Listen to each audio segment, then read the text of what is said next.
Reservoir Dogs. Clearly one of the best motion pictures ever made. Indeed, it's so complex that this viewer has never found not the courage, but the stamina, the moment to take this on.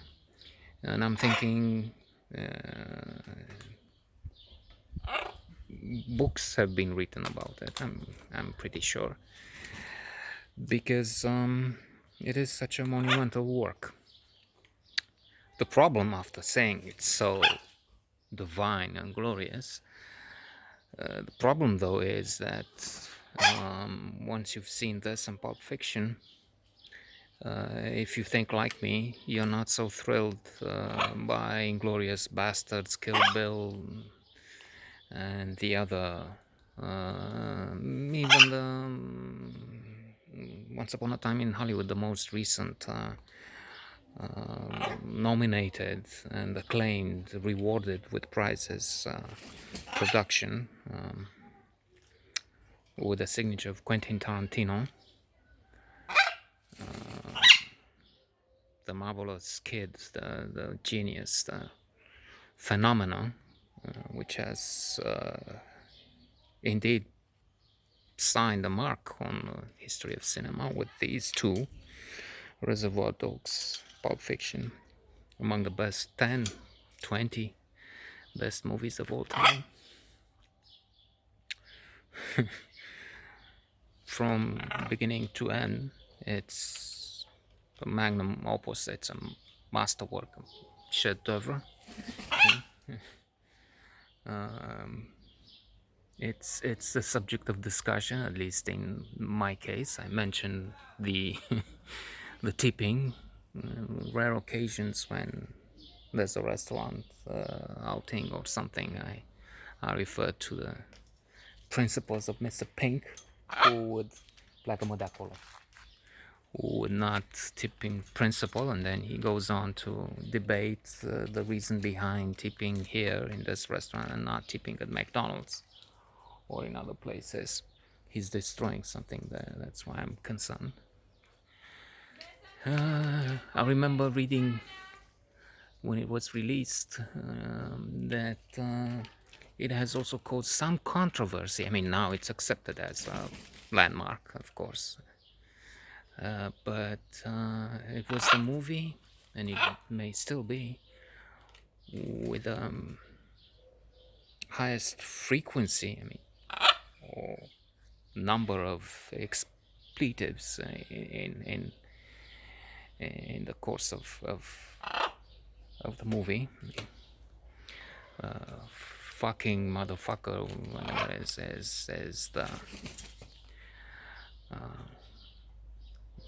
is the norm, of course. I think the rate is every 1 minute or so, maybe less, 50 seconds. That's a swear word. I remember also seeing Tarantino in one of the many interviews explaining the filming, because that's also brilliant, the way they, Mr. Brown, Mr. Pink. And there's, of course, there's the scene of Mr. Pink, who doesn't like his name, and why don't we trade? And you don't trade, it's my way or the highway, says Joe.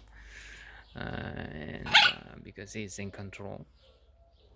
And then there may be a Mr.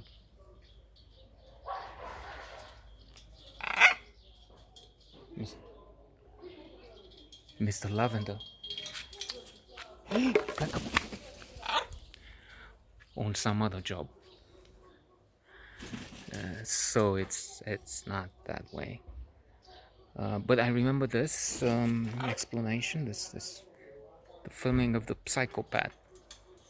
It's not Mr. Blue, Mr. White. It's Harvey Keitel, who had a crucial role in the making of the film. I understand it was an independent film made with very little money, but he insisted and put up some of his to delay a little, and he put up some of his money. Maybe found some backing, because Tarantino initially wanted to make it black and white, if I'm not mistaken. And Harvey Keitel and Mr. White.